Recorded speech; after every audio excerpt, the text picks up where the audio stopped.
Strawberry খাইবা?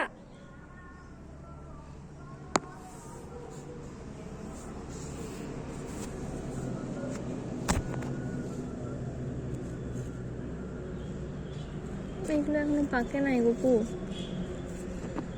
কাঁচা।